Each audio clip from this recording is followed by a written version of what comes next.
How many countries has America invaded since the Second World War? America has been in 19 wars since World War II. The death toll from modern American wars killed in the name of freedom is over 20 million and counting. They have overthrown 36 governments, attempted to assassinate over 50 foreign leaders, and dropped bombs on people in over 30 countries. Syria was the latest of 14 countries in the Islamic world that US forces have invaded, occupied, or bombed. But you believe your American media when they say Putin is a crazy warmongering dictator. Is your self-righteous indignation based on an understanding of basic history, or just triggered by the next new bandwagon that is trending on mainstream media? 90% of these deaths are ordinary men, women, and children. They started the Korean War, the Vietnam War, the Gulf War. In the last 60 years or so, the list of countries the US invaded includes Bosnia, Cambodia, the Congo, Cuba, El Salvador, Guatemala, Indonesia. There's been wars in Iraq, wars in Afghanistan, wars in Syria, Central America. They are the global bullies, destroying any country in the name of democracy and human rights. But the intention has always been to strip the nation of its resources and enrich their military-industrial complex. Now, what about Britain? Did you know that there are only 22 countries in the world that the UK have not invaded or helped in starting a war?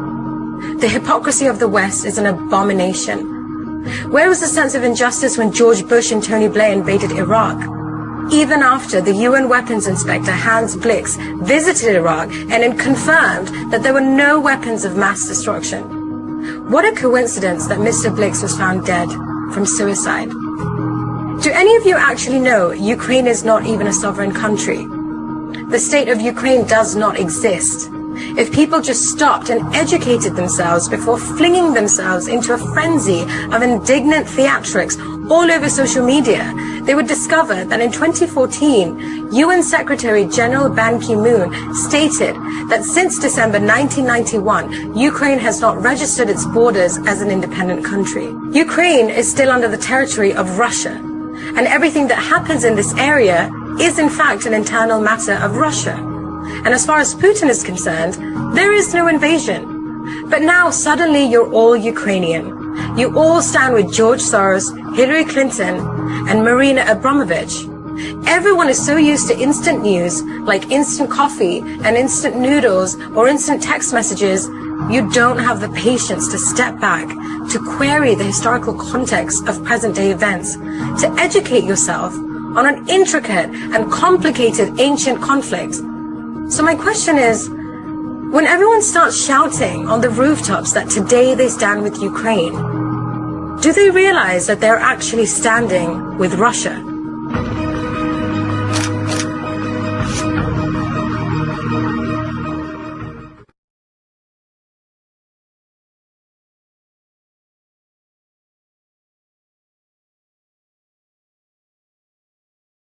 There's no doubt about it, we're living in times of catastrophic crisis where the lives of innocent civilians are sacrificed in the wars of their masters. Yes, in Ukraine, but not only. Since the last plenary, tens of thousands of Afghani citizens have been forced to flee in search of food and safety.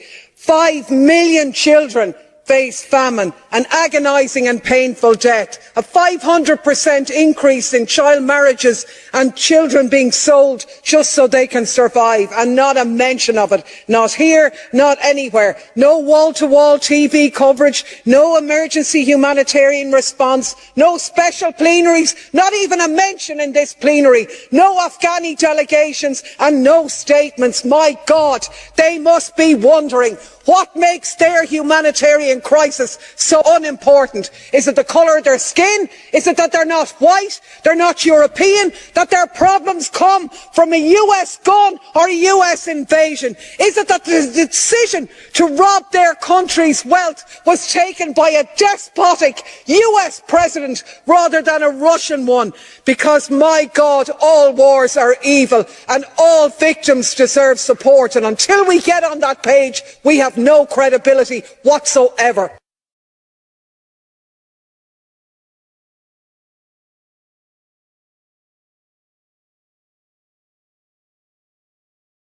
Now here's something you are not going to hear on the mainstream media. What you do hear is warmongers arguing that we must protect Ukraine because it is a quote-unquote democracy. But they're lying. Ukraine isn't actually a democracy. For example, to hold on to power, Ukraine's president shut down the 3 TV stations that were openly criticizing him and his policies, imprisoned the head of the opposition political party that had come in second place in their elections, and went and arrested and jailed that party's leaders. This is exactly what Putin has been accused of doing. But Ukraine did this all with the support of the United States. This Ukraine crisis is really a mask-off moment because you are seeing the implicit hypocrisy, how they have so much outrage and the whole world is defending Ukraine, but they said nothing about Iraq and Syria and Libya and all of these countries which they destroyed. They want to support Ukrainians' right to resist. You know, if you want to take up armed resistance in Ukraine, that's totally fine, right? They're even going to go and crowdfund the weapons for you online, and they're even going to come and fight with you. But if you're a Palestinian, well, screw you. If you're an Iraqi or Syrian and you're resisting the Israeli occupation or the American occupation, you're a terrorist. They want sovereignty and respect sovereignty for Ukraine, and they respect its territorial integrity. What about Syria that gets bombed every week by Israel? What about Syria, the Golan Heights that are occupied by Israel? What about northern Syria, northeastern Syria occupied by the Americans? You set the Middle East on fire. Libya, Syria, Somalia, Yemen, Afghanistan. I can't count anymore, man. Millions of people turned to refugees. Millions of people killed, displaced. Look how they treat them. The people are saying we'll accept white refugees because they look like us. They're civilized. Oh, and Syrians and Iraqis and the people whose lives you destroyed, they're not civilized? They don't deserve to seek refuge? What kind of bullshit double standard is that? You got these racist hosts on TV talking about, well, it's okay, it's normal for war to be in Iraq or Afghanistan, and we'll take in the Ukrainian refugees because they look like us. They have blonde hair and blue eyes.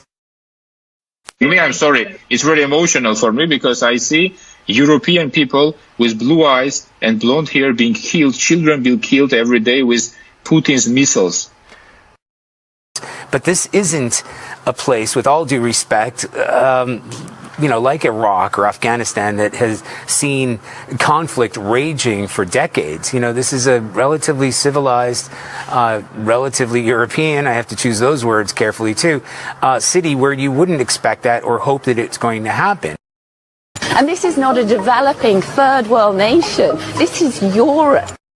On ne parle pas là de Syriens qui fuient les bombardements du régime syrien soutenu par Vladimir Poutine. On parle d'Européens qui partent dans leurs voitures qui ressemblent à nos voitures. Il y a une différence entre les Ukrainiens qui, encore une fois, participent de notre espace civilisationnel avec des populations qui appartiennent à d'autres civilisations. On voit bien ce qu'ils fuient et il n'est pas question de dire est-ce que vous êtes vraiment des réfugiés. On est au XXIe siècle, on est dans une ville européenne et on a des tirs de missiles de croisière comme si on était en Irak ou en Afghanistan, vous imaginez?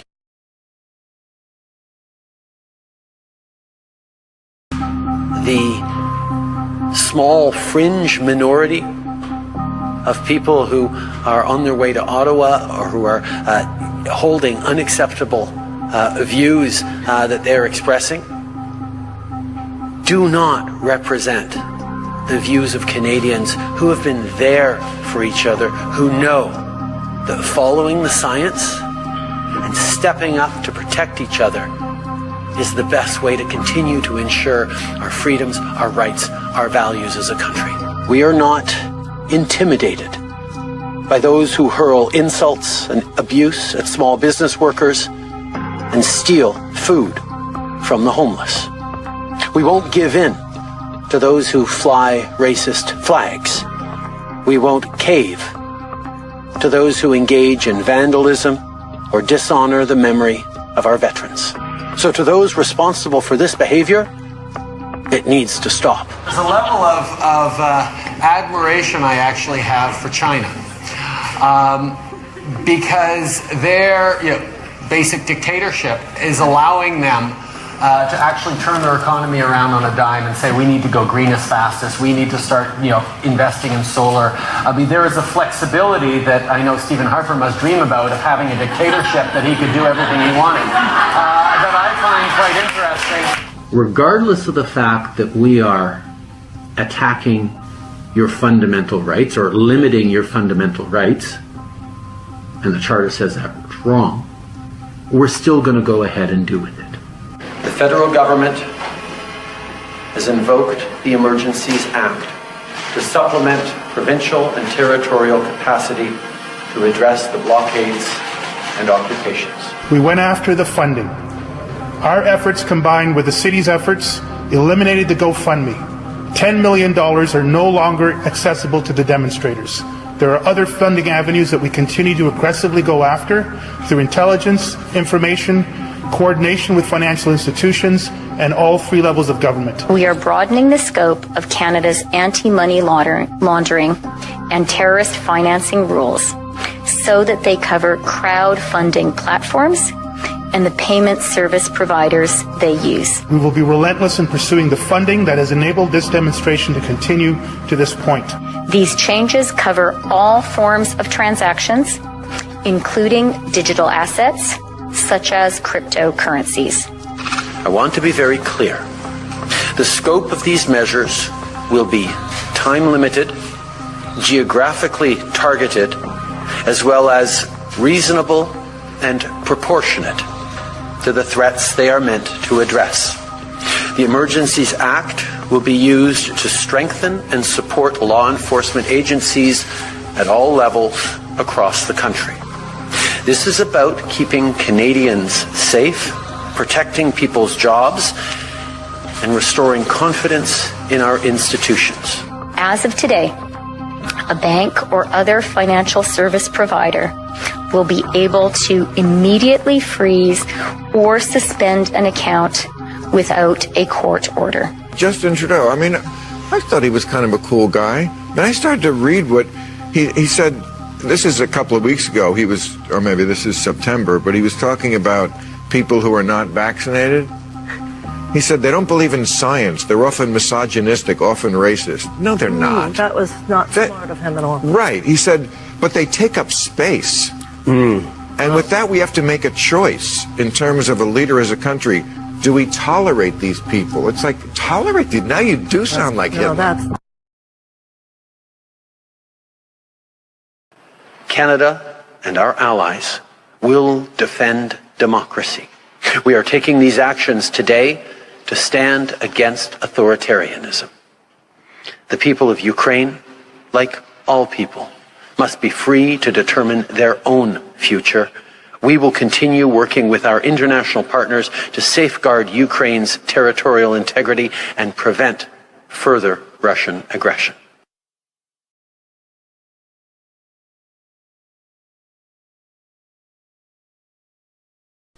After World War II, communism became the bugaboo, and the Soviet Union became the enemy.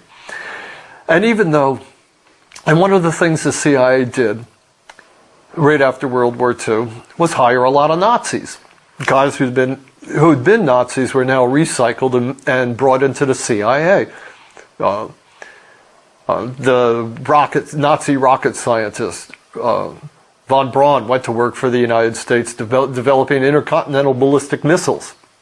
So the Nazi past was forgiven, and Nazis went to work for the United States, including a guy named Reinhard Gehlen, who'd been the Nazi military intelligence officer in charge of operations against the Soviets in Eastern Europe. And this guy Gehlen became the head of the CIA's main intelligence operator into East Berlin and areas like the Ukraine, where the Nazis had intelligence agents during World War II. And this guy Reinhard Gehlen, on behalf of his new CIA masters, just activated all the agent nets that he had during World War II. The same thing was going on in Ukraine, although the Ukraine had very much large swaths of its population were fascists and were actively involved against the war against the Soviets and were enemies of the United States in World War II. After World War II, they became assets of the CIA. So the CIA has been developing fascist assets in the Ukraine for 70 years. And every year since 1948, when the CIA went into operation, it has had a station in the Ukraine with a CIA officer who's running operations. And those operations have all been directed against first the Soviet Union, and after the collapse of the Soviet Union, against Russia. There's a lot of momentum that has built up over 75 years. Vast agent nets have been put in place. Sleeper agents have been in place for decades, and they're all working against Russia, which is why nowadays it's so hard for the mainstream media and the government to shift and even consider for a moment having good relations with Russia. NATO, its whole mandate and its whole reason for its existence has been to threaten and roll back Russia and eventually sabotage and subvert it and put it out of business. And Ukraine, the CIA's operations in the Ukraine are the cutting-edge vanguard of this effort.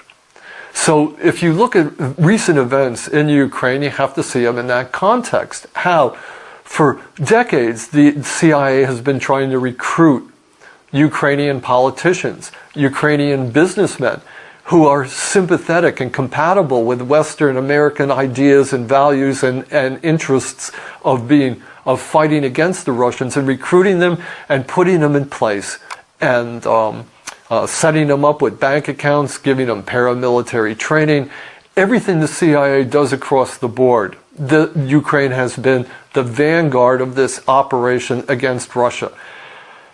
The details are in my book. The CIA's organized crime, how this works at the agent level, how the CIA would go around and work with after the coup that threw out a pro-Russian government and installed a pro-American anti-Russian government, how the CIA already had security services and military people in place who were able to create private militias that would then work against individuals in the Ukraine who were pro-Russian, how they, just like treating it like South Vietnam or any other country that the United States occupies. And that is the situation in the Ukraine. The United States occupies Ukraine. Its government isn't an occupation government that's supported and funded and directed by the United States. And the businessmen and the military people and the politicians that support the Americans benefit, and those who don't are put on hit lists and they're targeted. And that's basically the history and the summary of what's going on in the Ukraine. And the CIA, through its agent operations, which have been in place for 70 years, is at the vanguard of that operation. So is the intent and purpose of the CIA and American involvement in Ukraine to topple Russia, to balkanize Russia? Oh, absolutely, but also to steal Ukraine's, to take all the natural resources that are available there, the profits that can be had. I mean, it's capitalism. As soon as the CIA arranged that coup and installed a pro-American government, Joe Biden's son became the head of one of the biggest oil companies, I think it was, in the Ukraine. American businessmen just swooped down like vultures to take over all the, any business that could, like mafia dons and mafia, gangsters that they could steal everything from. And that's exactly what they're doing. And especially in eastern Ukraine, where a lot of the natural resource industries are based, that's why it's so contentious there. The CIA, through its assets in private industry, is trying to bring all those people who are considered compatible into the American fold. You don't see it at its dirty level, the level of blackmailing people, the level of extorting people, the level of the CIA using its underworld contacts to squeeze these people and to force them out of business and to make life miserable for them so that they give up their their associations with Russians and Russian businessmen. But that's what's going on at the very basic level. I mean, militias are being formed to terrorize anybody who's supporting Russia. And you know, like in Donbass and places like that. And the reason it's targeting the people that targets most highly are the people that are sitting on natural resources that American businessmen want. It's not going after, you know, plumbers and carpenters. It's going after major businessmen. And that's what the CIA does. It paves the way for American business interests by using illegal methods. And by using illegal methods to install politicians in the Ukraine that will follow the American line. Everything that you don't know about that is going on, and that you're not told about by the media.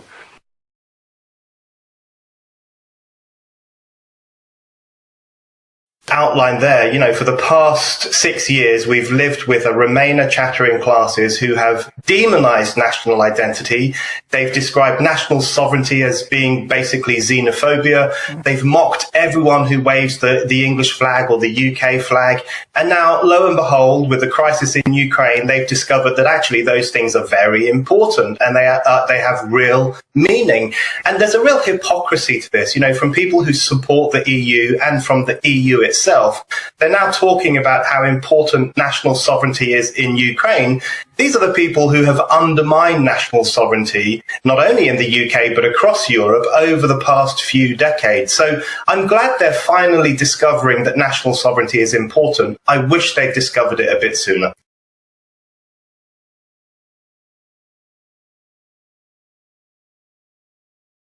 I really think that there's so much misinformation. We've never really seen anything like it. I mean, I've been covering wars now for 35 years, and I have never seen people with their nails done in the Ukrainian flag, right? I mean, we're being corralled into this box where we either have to hate Vladimir Putin and believe everything evil that's said about him and love Ukraine, and there's no in between. And that reminds me a lot of you're either, you know, a white supremacist, or you go with the Democrat narrative on everything under the sun.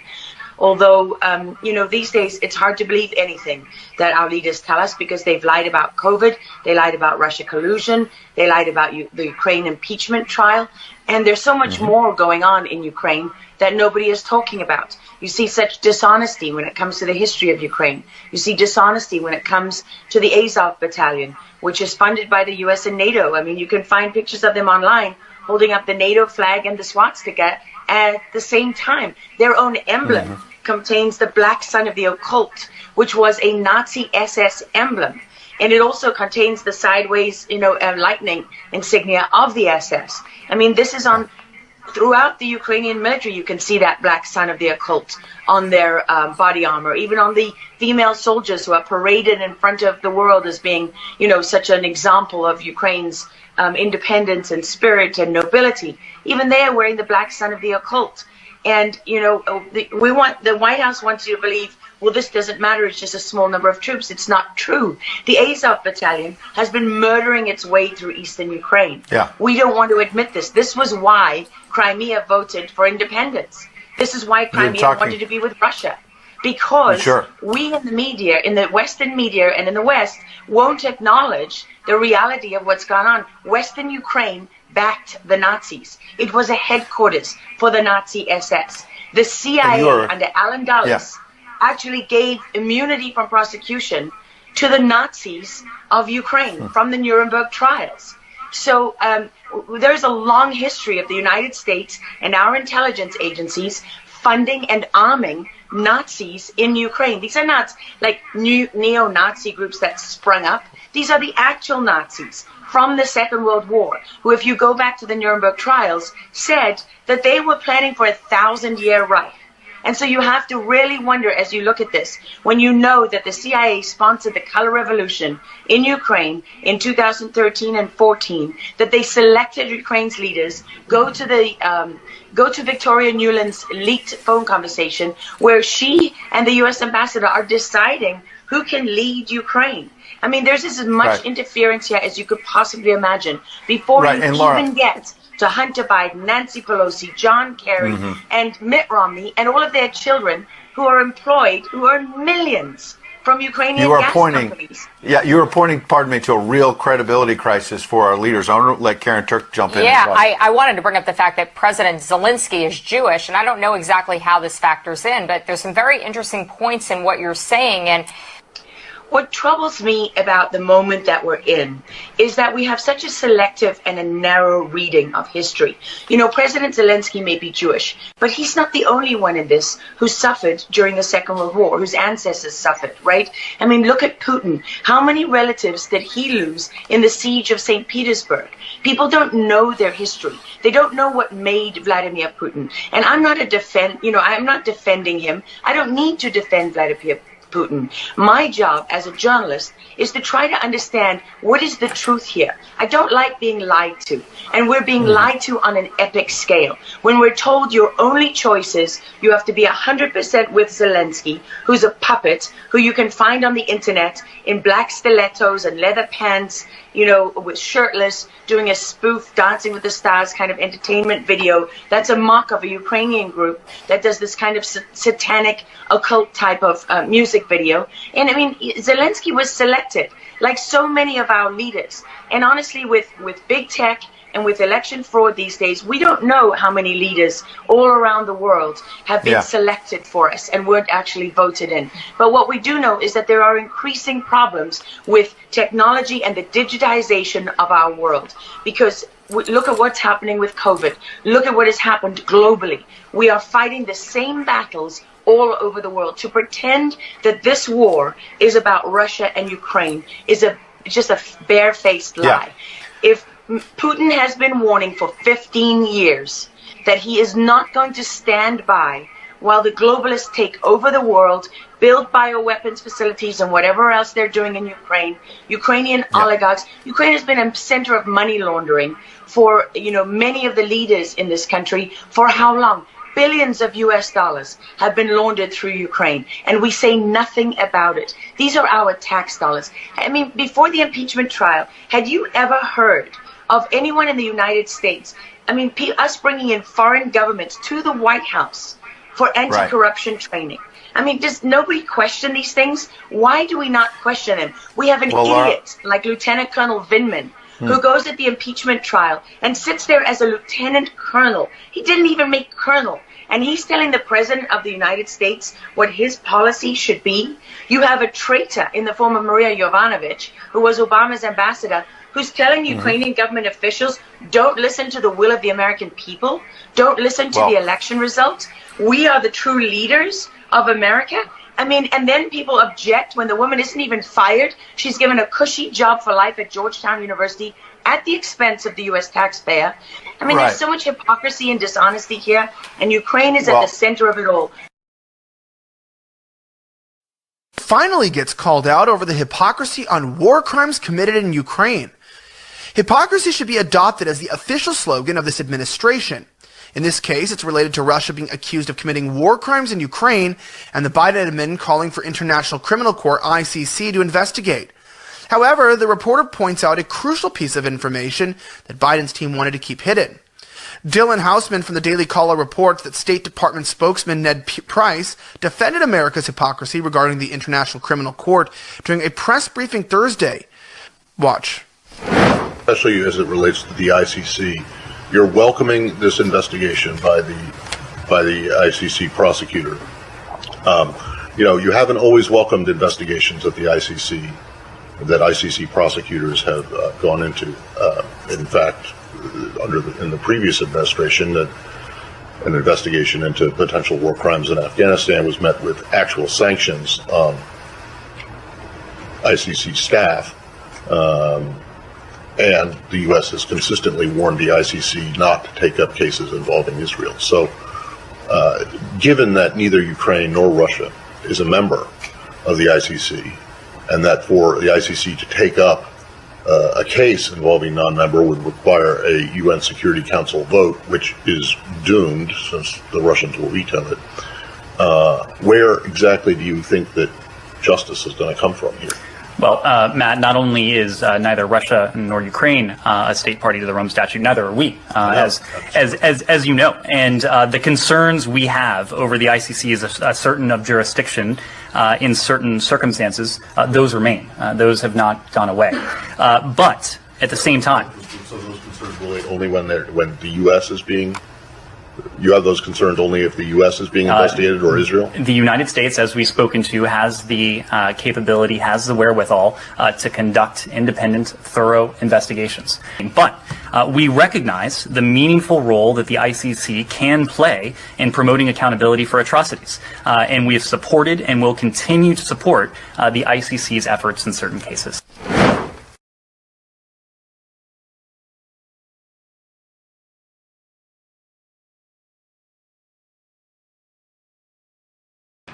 But first, what exactly is democracy? Well, pluralism is the hallmark of it. In a democracy, citizens can have any opinion they want to have. They can express any opinion they want in public whenever they care to express it, including through mass media. If citizens are dissatisfied with their political leadership, they can challenge their leaders for office. Now, all of these things are true in every free country in any period, always. These are not just features of democracy, these are prerequisites for democracy. So with that in mind, you should know about a political party in Ukraine called Opposition Platform for Life. With 43 seats in parliament, it is the largest opposition party in that country. Over the weekend, the president of Ukraine, Volodymyr Zelensky, banned that party.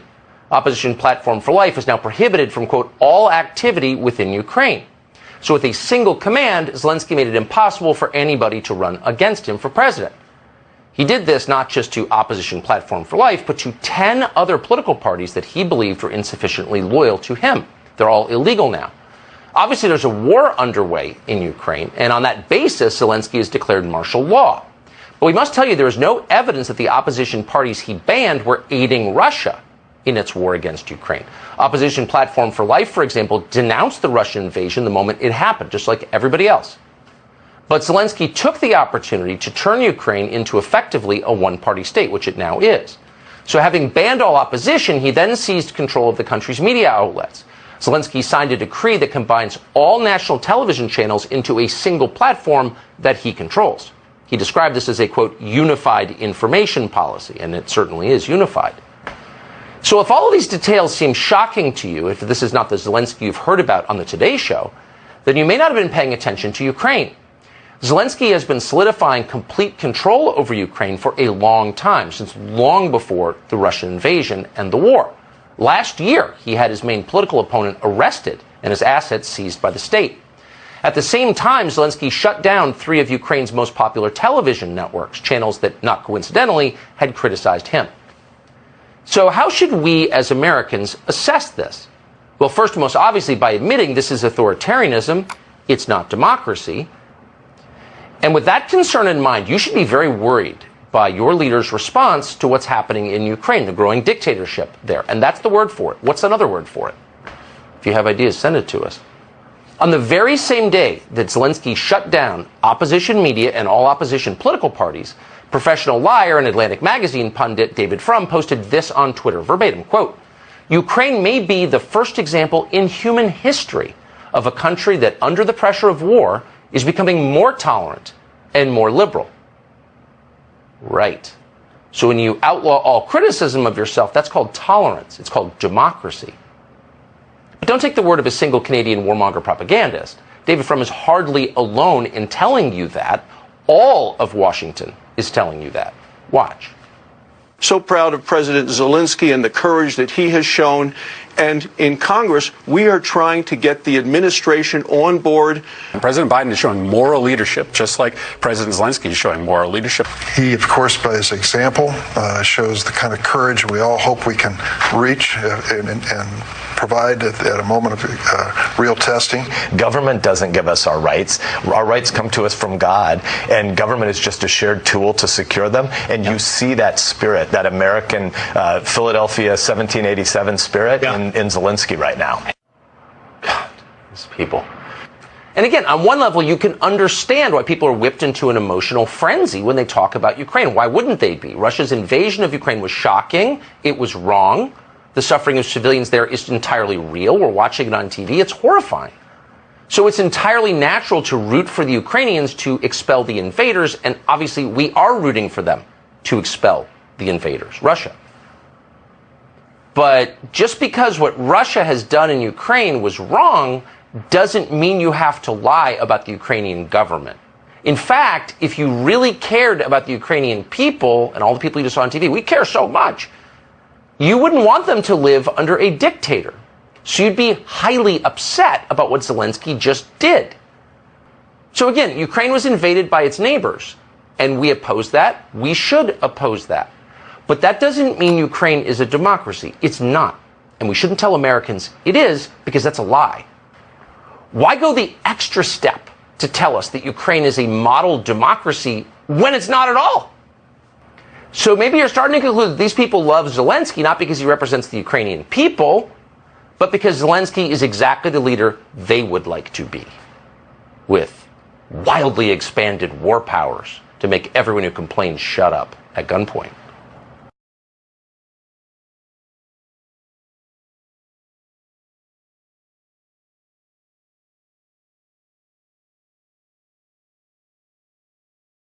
You've got a country led by a man who, even before the war, Axios, The Guardian, the Atlantic Council, all of them were reporting that Zelensky, even though he ran on an anti-corruption ticket, has, through the Panama Papers and other such leaks, has stashed his millions offshore like most corrupt oligarchs have. And so even before the war, his corruption was known. And then you fast forward to what he's done over this weekend with the banning of 11 opposition parties. And I want to note at this stage that he banned these opposition parties, including, as you mentioned, Tucker, the second largest in his parliament, while the Nazi elements, and I use the word Nazi, not neo-Nazi, because these are actual Nazis that aren't neo in any sense. They're the continuation of Nazis as we know them and study them in history. And Bandera, the man that they revere, was actually a Nazi, and they've made him into a national hero and icon.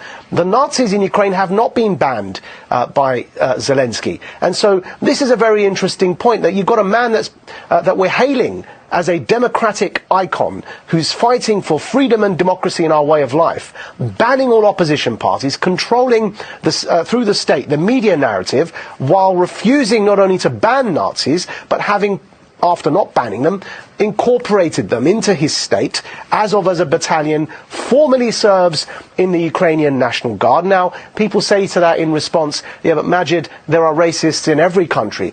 No, the analogy here is, imagine, Tucker, in America, the KKK had a formal battalion in the US military. That's what we've got with swastikas and Nazi insignia inside the Ukrainian army. And then people would say, well, what do you want to do? Putin invaded their country. Of course, they have to fight. And I find this line of argument absolutely absurd, because the best analogy is with Syria.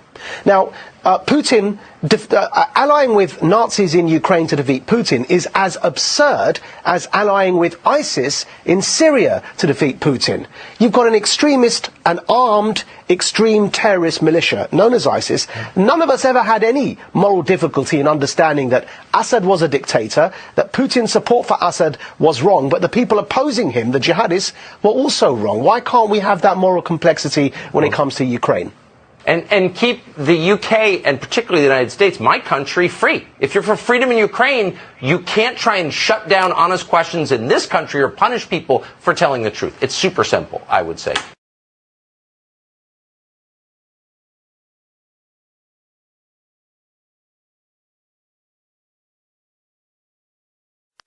Я знаю, що як журналіст я маю бути об'єктивним, маю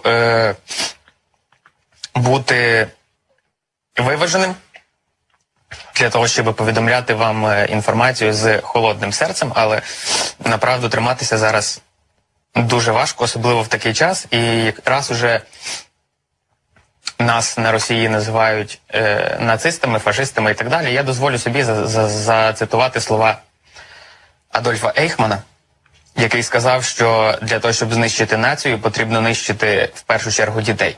Тому що, вбиваючи їхніх батьків, діти виростуть і обов'язково помстяться. Вбиваючи дітей, вони ніколи не виростуть, і нація зникне.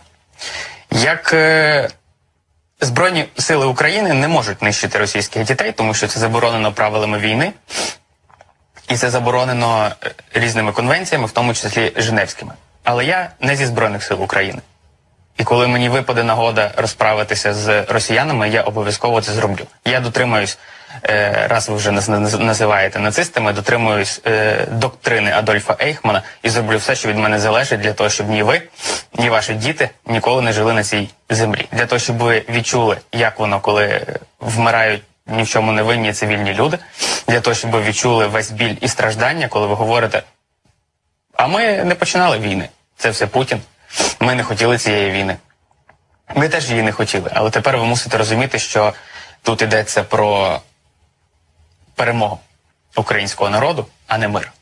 Нам потрібна перемога. І якщо для цього доведеться вирізати всі ваші сім'ї, я буду одним із перших, хто це зробить. Слава нації! І сподіваємось, що такої нації, як Росія і росіяни, ніколи більше не залишиться на цій землі. Тому що це просто виродки, які засмічують цю землю. І якщо в українців є можливість, що вони зараз в принципі роблять, трощити, різати, вбивати, душити москальноту, я сподіваюся, що кожен внесе свій вклад і замочить хоча б одного москаля.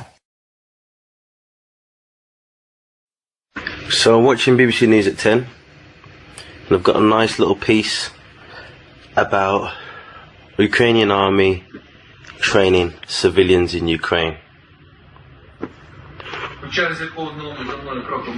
Civilians are turning out for weapons training. Lesson over, the guns are returned. But hold on, can you see that right there? These are not would-be That is the symbol frontline soldiers. of C. That symbol there is a symbol of C-14, a neo-Nazi group in Ukraine that were famous, or infamous, for carrying out pogroms against Romani people in Kiev, also attacking left-wing groups as well as LGBTQ groups. Also, they celebrate Hitler's birthday,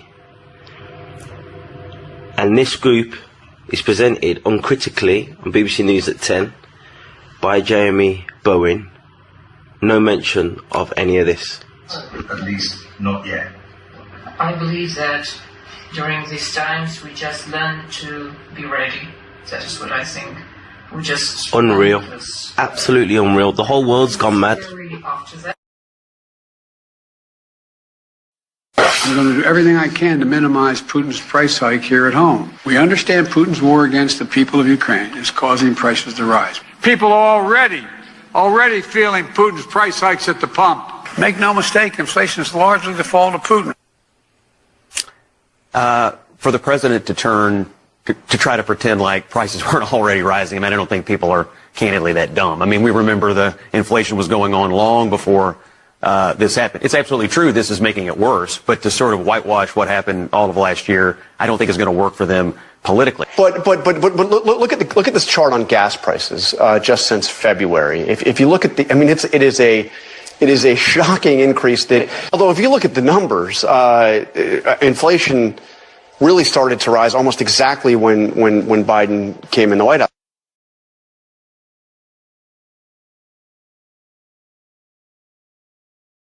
That's right. We need to defend this democracy, and we need to make sacrifices. We need to pay more for fuel because we're doing this for democracy, to spread democracy. Yes. Well, let's look at the democracy in the Ukraine here. We're calling it a basket case democracy here. Let's just take a look at a little bit of history background here. That's Yatsenyuk and Poroshenko. They were installed by the United States as prime minister and president, respectively, the interim government, after a bloody overthrow, violent overthrow of a democratically elected president, which the West did not like because he was of the wrong orientation. And then this was followed by the comedian who played president on television 2 years ago. Fantastic. But how bad was it? This is just scratching the surface. Let's take a look at a little bit of a timeline here. 2004, US, UK, EU, NATO backed a violent coup d'etat in Kiev That's beyond debate. That's historical fact. However, you won't hear it on the BBC. They never mention it on the floor of the House of Commons. Everybody ignores this fact like it didn't exist. Yeah. So here we go. 2014, 2015, the Ukrainian military under Poro and company, they ran an anti-terror blitzkrieg. They called it an anti-terror operation. They dubbed the whole of the Russian-speaking population in the East as terrorists. Okay, that happened. That really happened. So they ran a blitzkrieg, and that prompted the Minsk Accords. So Minsk 1 and 2 in 2014, 2015, that was the de facto peace process, internationally recognized. But what happened after that? Well, Ukraine government stated its policy is not to ratify nor implement the Minsk Accords. They're very open about that. This wasn't a secret, but this was never mentioned. This is why the US and UK officials would never open their mouth and say Minsk in public, because this was their stated policy. This was known in the legislature in Ukraine. Everybody knew this. So obviously they're intentionally sandbagging the UN effectively mandated peace process. Right. So what else have we got to mention here? Well, this is important. The Kiev regime outlaws Russian language in certain areas, and I believe nationwide actually, legalized discrimination against ethnic Russians. What a burgeoning democracy this is. And by the way, if you look at the democracy index globally, Kiev is about 85th out of 160 or so. 60 or so. So they're not very high on the league table. Let's just put it that way. Here we go, 2014 to the present. Kiev regime outlaws certain Russian opposition parties. What else? They're arresting television station journalists, editors, taking TV off the air. This is normal bill of fare for Kiev, for this lovely democracy in Ukraine. And so, again, 2015 to the present, Ukrainian forces shelling civilians in the Donbass, who they've deemed as being not full people in their own country, not allowed to speak their own language. This is a population of 4 million, Mike. Yeah. So this 4 million people have been disappeared and canceled by the Western mainstream media, by our well-informed politicians. It's as if these 4 million people have no rights, don't exist. They might as well have fallen off the edge of the earth. Okay. So that's how we've got to this point. They've been completely erased. To this day, they won't even mention that there's millions of people living in there who were being targeted militarily by a country who we're arming. I mean, so do you see where Russia might have a few problems with the situation? So they felt that because Minsk collapsed, they had no choice. If Minsk wasn't going to guarantee the security of the people of the Donbass, they're saying that's genocide. So we need to step in and provide military protection for the people of this region, restore their water, their electricity, their food, allow deliveries to come in, and basically do what Minsk was meant to do. For 7 years, they could have implemented Minsk. They intentionally did not. And the US and the UK and the EU were complicit in that, because as soon as Minsk was implemented, the quid pro quo was sanctions are lifted by the EU. And we can't have sanctions lifted against Russia. That's right. So now Minsk is dead. A new raft of sanctions have been lopped on top. Isn't that interesting how this has played out? Again, you won't hear this analysis on the mainstream media. You won't hear it. This is the new normal for our security. Peace cannot be taken for granted. Freedom and democracy are contested by authoritarian regimes, and strategic competition is on the rise. We must respond with renewed resolve and even stronger unity. North America and Europe together in NATO. We are an alliance of 30 democracies standing as one. We will protect our people and our values. Democracy will always prevail over autocracy. Freedom will always prevail over oppression.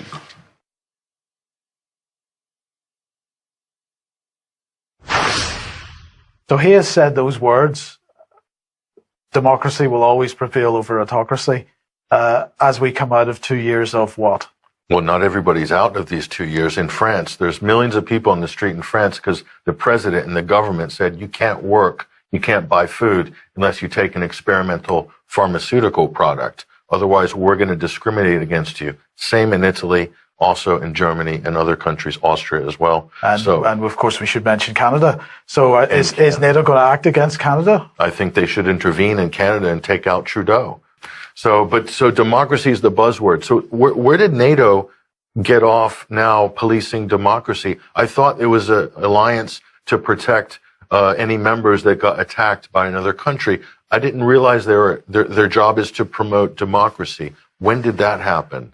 This is a very good question. It's not written down anywhere. No, indeed, but about the same time that NATO started talking about territorial integrity and borders, NATO considers itself to have NATO's borders. This is not a principle that's written into NATO's charter at all. NATO's borders. Yes. So all sorts of problems here. This is what our forefathers called, and historical scholars called, entangling alliances. This is what led to World War I. That didn't go too well. No. Okay, so is entangled alliances. NATO is the epitome of an entangled alliance. It's gone way, way, way beyond its remit, and now it's causing wars. It's causing proxy wars in countries like Ukraine. Ukraine is a proxy war. It's Russia versus NATO. NATO is using Ukraine as a proxy. Yes. That's exactly, they're using our weapons. They've got our back, we've got their back politically. And our training. Our training. So it's a proxy war, just like the other proxy wars. It's just packaged a little bit differently. So in America, they're all up in arms about defending democracy. How dare Putin trample on the delicate, flowering, fragile democracy of Ukraine. Yeah. And Zelensky. Listen to this highlight reel here from the U.S. The one thing that we all agreed upon, the attack on the Ukraine by the Russians is an attack on democracy.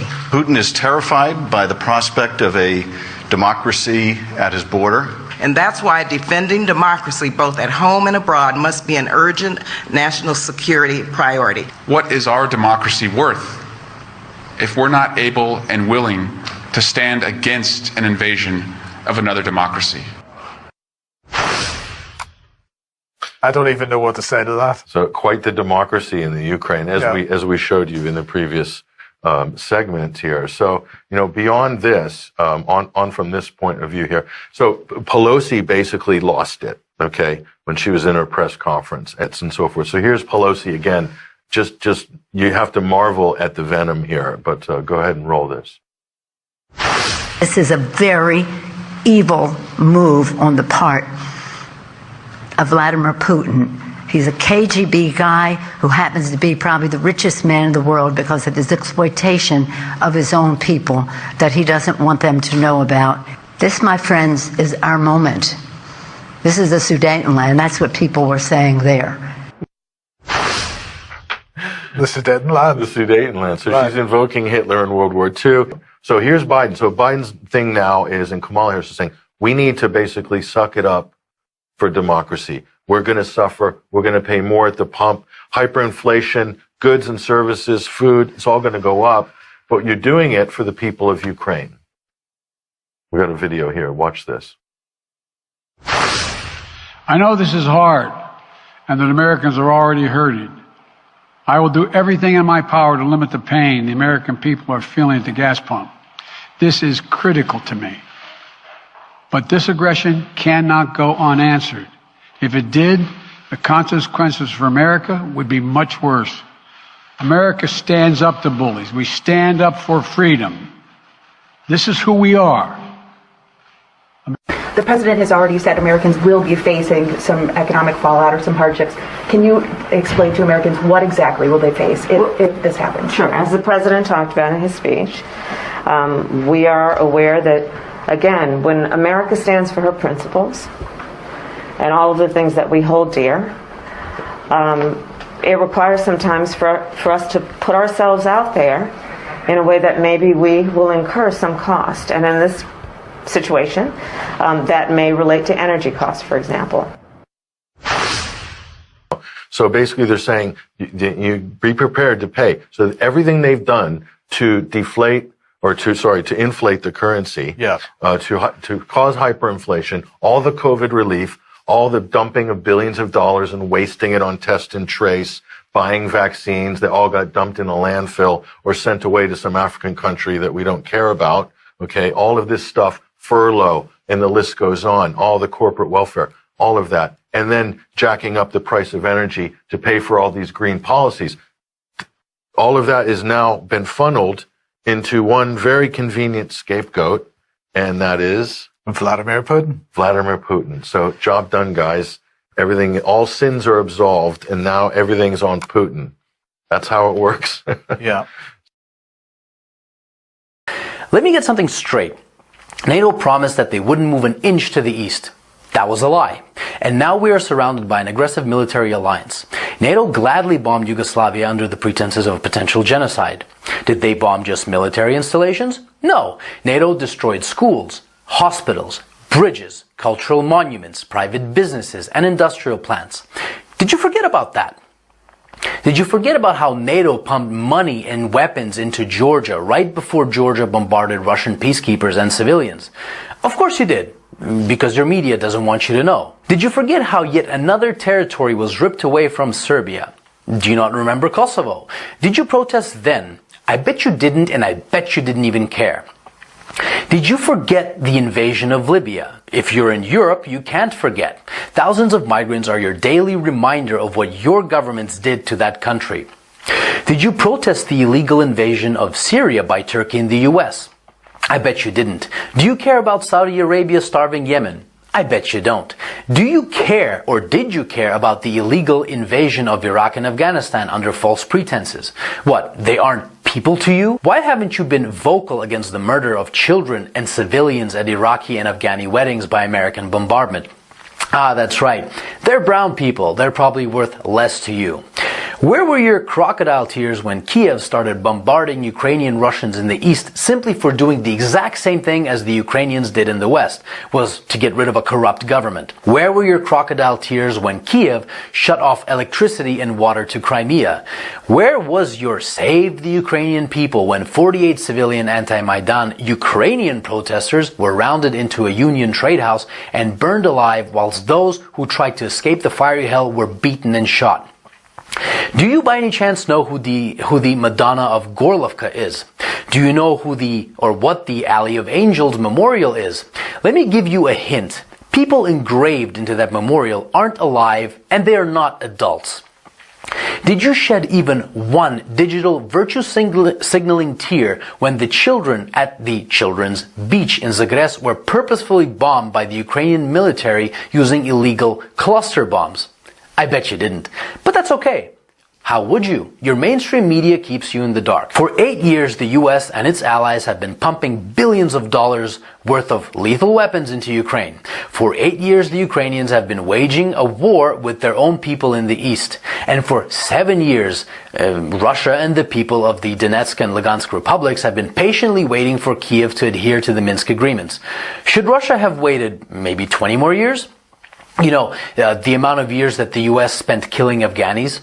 So whilst leaders like Boris Johnson, Joe Biden, Emmanuel Macron, Olaf Scholz and Ursula von der Leyen have been virtue signaling about the poor Ukrainians, they have been robbing the Ukrainians of their dignity, making their economy run on loans from the IMF, and basically robbing them of their future. And Russia is to blame when we were their primary trading partner? The West pushed Russia into a corner.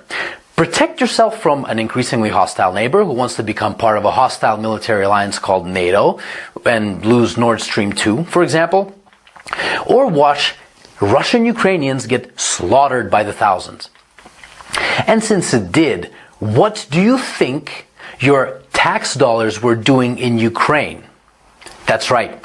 Your tax dollars were used by Ukrainians in the West to kill Ukrainians in the East. And you didn't give a flying fuck about it. So if you haven't been following this conflict from day one, and now you put the blue and yellow flag on your photo, wipe away your crocodile tears, please, and find out why your governments have been supporting those who have made a Nazi criminal, Stepan Bandera, their national war hero. So if you haven't been crying for the collectively millions of dead Iraqis, Afghanis, Syrians, Libyans, Yugoslavians, and East Ukrainians these past 20 years, but you're crying crocodile tears for Ukrainian military installations, wipe them away and think about what your governments have been doing and what they're still doing. And I hope that this 8-year story of a war started by a criminal Ukrainian government against its own people can finally come to an end, and Ukrainians and Russians can finally live in peace.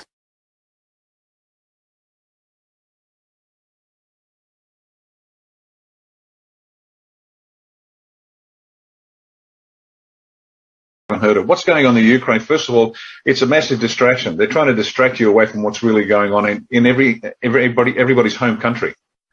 Now, the Ukraine is this is not what you think it is. The Ukraine, let's get technical first. The Ukraine is not a sovereign state. It does not have internationally recognized sovereign borders. It's still part of Russia, has been since the 10th century. But this is like Russia invading Russia. That's all it is. Now, second point. The Ukrainian people are very upset, particularly the Ukrainians in Australia. I get it. But guess what? You've been lied to, just like the Australian people have been lied to. We think we're a sovereign nation. We're not. The Ukrainians think they're a sovereign nation. They are not. See, the truth is slowly going to come out about what's really going on. And what's really going on is this. The Ukraine has been the center of the globalists for decades and decades and decades. 70 years at least. CIA, which is not a good organization. They're the implementers of deep state, let's say. They've been working in the Ukraine for 70 years, building up a resistance to everybody and everything. Why? Because they needed to bring the Soviet Union down, but they also want the resources that are in the Ukraine. That's what this is all about. Particularly Eastern Ukraine, massive natural resources that CIA goes in, gets control of, an American business interest, and they're not business, they're just robber barons. They're not legitimate businessmen. They just want to steal, and that's what goes on. And so they're taking that away from Russia and the Ukraine. And on top of that, it's the center of the deep state. They are going to tell you their stories about possible nuclear war and Vlad's the bad man. This is the war with Russia that they wanted with Hillary Clinton as president. Because she lost, the whole war against Russia was postponed. This is the plan they always had, to destroy Russia, because they don't have a banking system that is under the Rothschilds. What a dangerous course of action that is. So that's the Ukraine, and so pay attention, but please do your own research. Don't, for goodness sake, don't watch mainstream media, because if their lips are moving, just like the politicians, if the media's lips are moving, they're lying.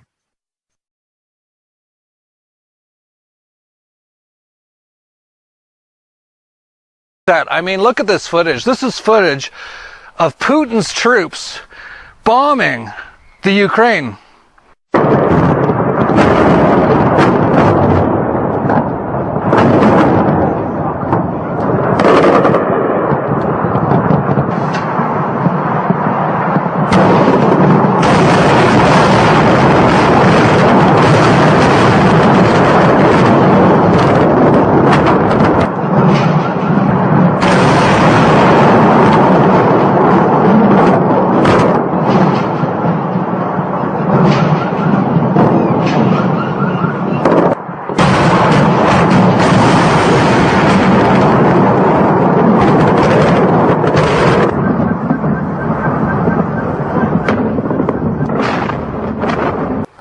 Oh, sorry, that was the US bombing Iraq.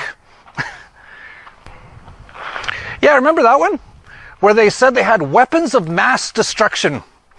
Total lie. Everyone knew it was a lie. I knew it was a lie at the time. That was like, what, 20, 30 years ago? I was like, that's a total lie. And they just went in and killed like 1 million Iraqis for no reason. It was all based on a lie.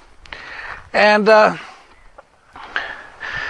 you know, no one stopped buying U.S. products. They should have. Like, really? Like, if you were going to, like, stop buying one country's products for any reason at that time, it would have been a good reason.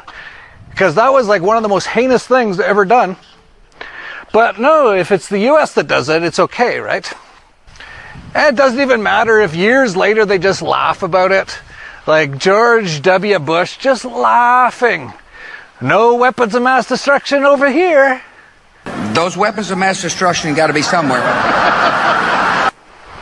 But anyway, forgetting about that, I could totally understand why everyone's on like the Ukraine side of this. I mean, Look at what Putin's doing to the people in the Ukraine. Hey, this is Jeff crash test dummy. The fucking Nazis are burning us down. Then they're putting the firehouse. It's a scorched earth policy. These fucking Nazis. These are thugs. These are rent-a-cops. They're fucking Nazis. The whole... Fuck you! Fuck you, you fucking Nazi pigs! Oh wait, that's New Zealand.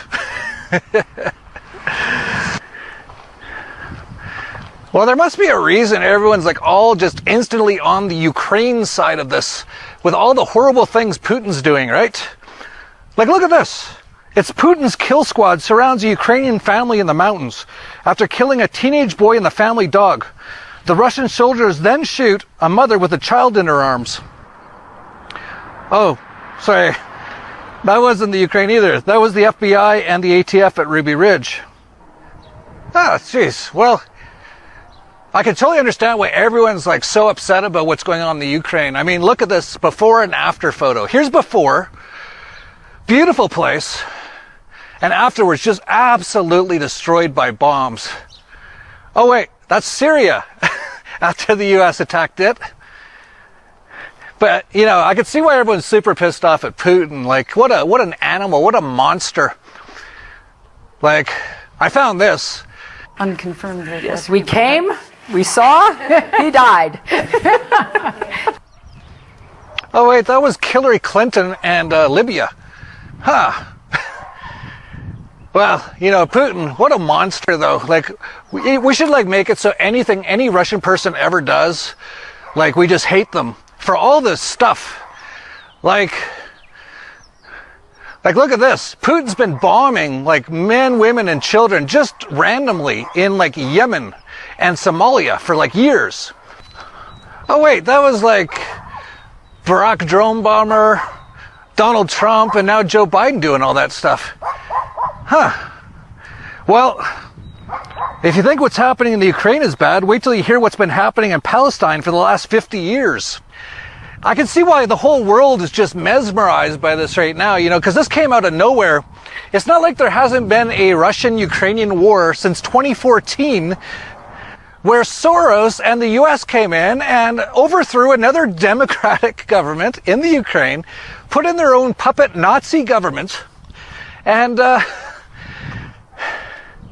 yeah, so I could see why everyone's so upset about this.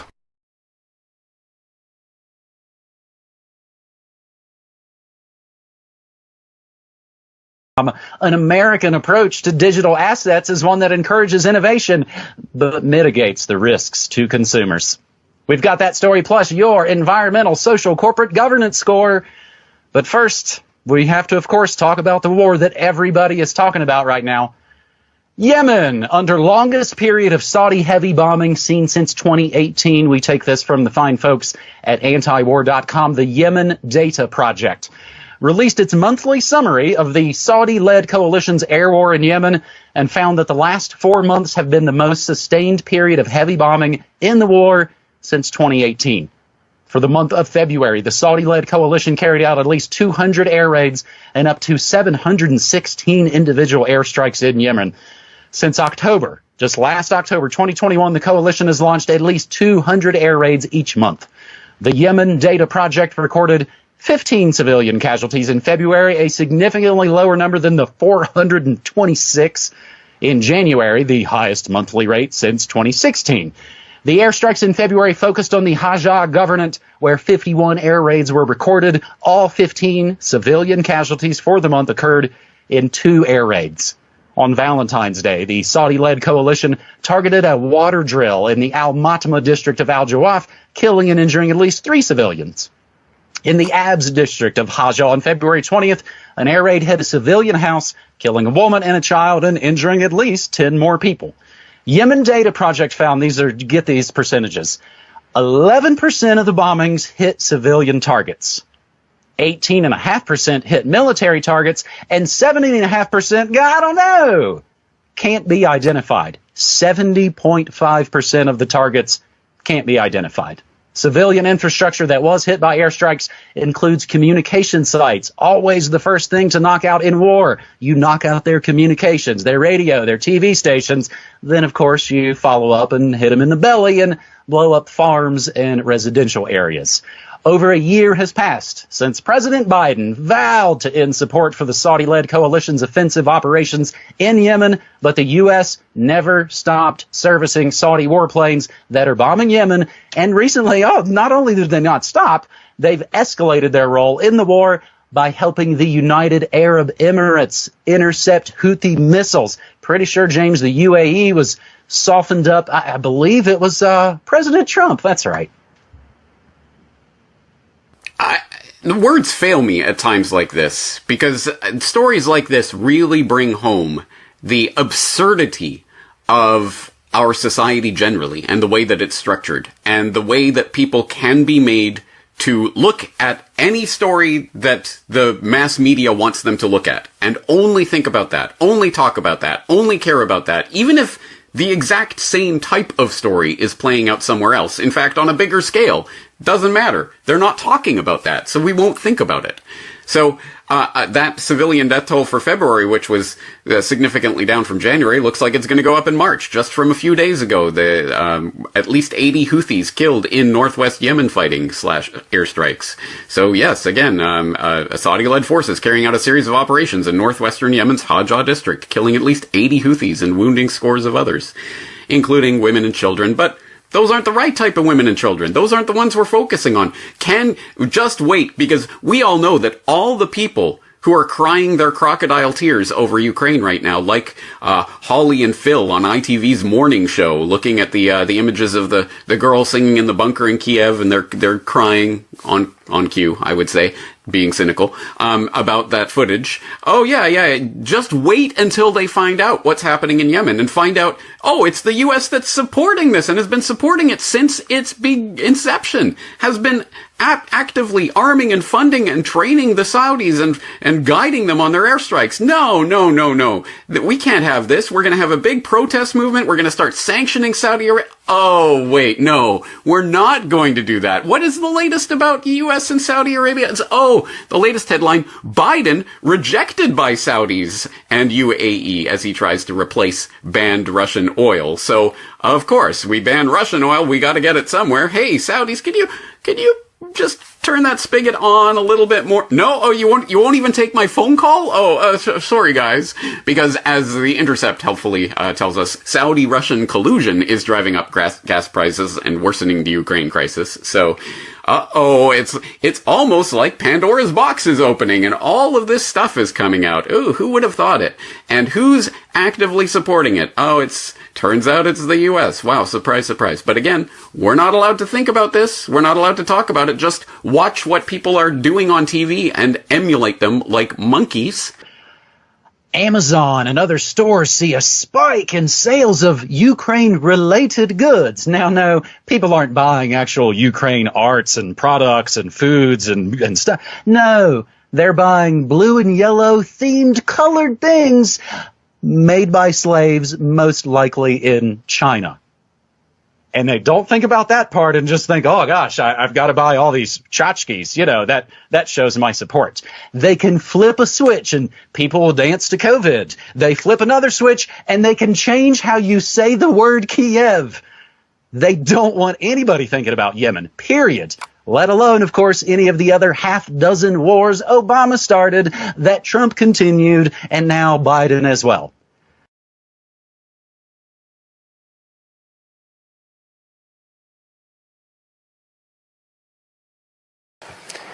And all of us have rightly condemned the crimes against humanity that are being committed by Vladimir Putin in Ukraine. And the government has moved instantly, within 5 days, to sanction Putin's regime and take urgent action. And the strength of language that was used, rightly, against Putin as a barbarian, as a thug, as a murderer, as a warmonger, all of which are true, all of those things apply to the state of Israel in its treatment of the Palestinians And yes, the government is concerned about its use of language and doesn't feel it is appropriate to even use the word apartheid when Amnesty International, the most respected human rights organisation in the world, and Human Rights Watch, within a very short period of time, issue these damning reports saying that Israel, since its foundation, has been built on a system of oppression and domination and apartheid and racism, involving the murder of unarmed, innocent civilians on a regular basis, arbitrary detention and imprisonment, land annexations, the displacement of people, the denial of basic fundamental rights to 6 million Palestinians who are displaced outside Israel and the occupied territories, to the right to the return to their homes, to the illegal blockade of Gaza, which has left, as they say in the report, Gaza in a permanent state of humanitarian crisis, denying people access to food, to water, and treating the Arab population as a whole, the Palestinian population as a whole, as an inferior race. I mean, it doesn't get stronger than this. And yet you want to be careful about your language. You're happy to correctly use the most strong and robust language to describe the crimes against humanity of Vladimir Putin, but you will not use the same strength of language when it comes to describing Israel's treatment of the Palestinians, when it is now being documented and detailed by two of the most respected human rights organisations in the world, and indeed has been alleged by dozens and dozens of non-governmental organisations, and to be honest, anybody who looks honestly at the decades of brutal, inhumane persecution of the Palestinians, successive assaults on Gaza, the annexation of their land and territory, the systematic application of apartheid rules, you don't want to even use the word apartheid. Never mind sanctions. 5 days sanctions against Putin and his thugs, 70 years of oppression by the Palestinians, and it wouldn't be, what was the word you used? It wouldn't be helpful to impose sanctions. Amnesty International are calling for Israel to be referred to the International Criminal Court for crimes against humanity. Will you support it? They are calling for targeted sanctions against Israeli officials who are perpetuating the system of apartheid, just exactly the same types of sanctions you've just initiated against Vladimir Putin. Will you support it? And I think the answer is clearly you're not going to. And then we ask the question, why? Why? And I haven't even got time for the briefing I organised this week about the people of Yemen and how Saudi Arabia, the most despotic regime in the world, armed to the teeth by the United States, Britain, France and others, killing 337,000 people in Yemen in the last 5 years, 10,000 children. Any action against the United States for arming them? Or Britain, or France, or Saudi itself? No. No action, no sanctions, no outrage. Now you see, if you're going to have moral standards, those standards have to be consistent. Otherwise they are not standards at all, they are just cynicism. And of course, we all know the reason that the standards are not consistent is because to call out the apartheid state of Israel would be to run foul of the concerns of certain states that are now presenting themselves as defenders of democracy and so on, such as the United States, the UK, Germany and other powers, whose relationship with Israel, supporting it and backing it, means that the European Union's moral credentials are bankrupted.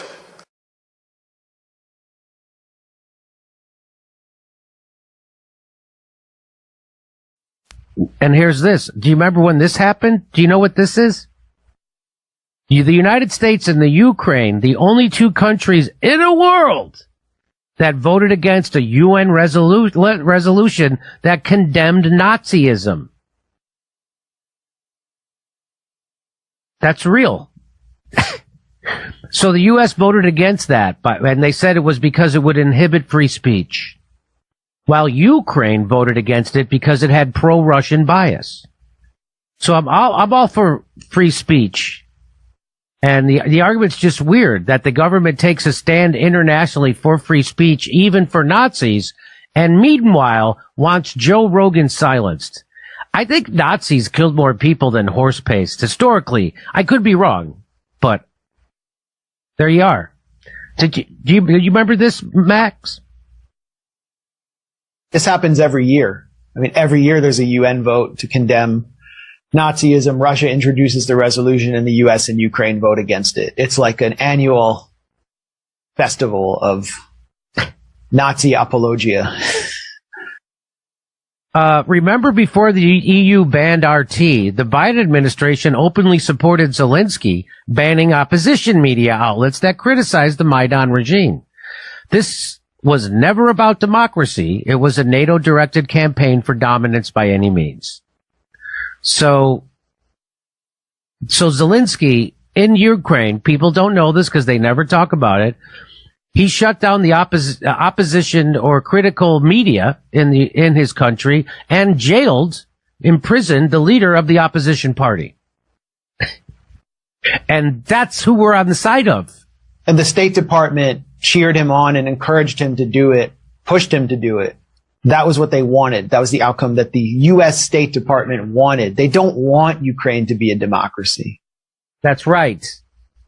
So that's the crazy idea that people are like Saturday Night Live and everybody, I stand with Ukraine, I stand with the Ukrainian people. Well, yeah, Ukrainian people we all feel sorry for, but their government is 100% corrupt.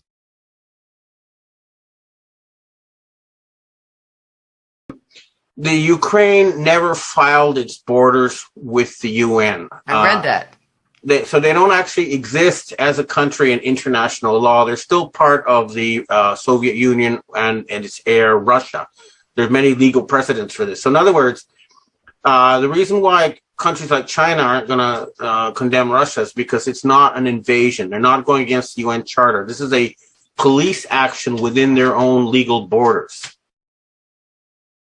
Zulüm zulümdür. Filistin'de de olsa zulümdür. Rakka'da da olsa zulümdür. Musul'da da olsa zulümdür. İdlib'de de olsa zulümdür. Yemen'de de olsa zulümdür. Zulüm zulümdür. Zulmün A'sı, B'si, örgütü, cemaati mi olur?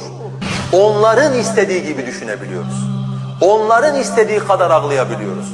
Onların istediği kadar slogan atabiliyoruz. Böyle bir dünya, vicdan sahibi insanların tahammül edebileceği bir dünya değildir. Böyle bir dünya, iman sahibi insanların tahammül edebileceği bir dünya değildir. Yeryüzünü fesat ve zulümle doldurdular. Evleri işgal ettiler, doymadılar. Toprakları işgal ettiler, doymadılar. Kalplerimizi ve zihinlerimizi de işgal ettiler. Bizim terörist dediğimize terörist diyeceksiniz. Bizim ağlayın dediğimize ağlayacaksınız. Bizim yardım edin dediğime yardım edeceksiniz.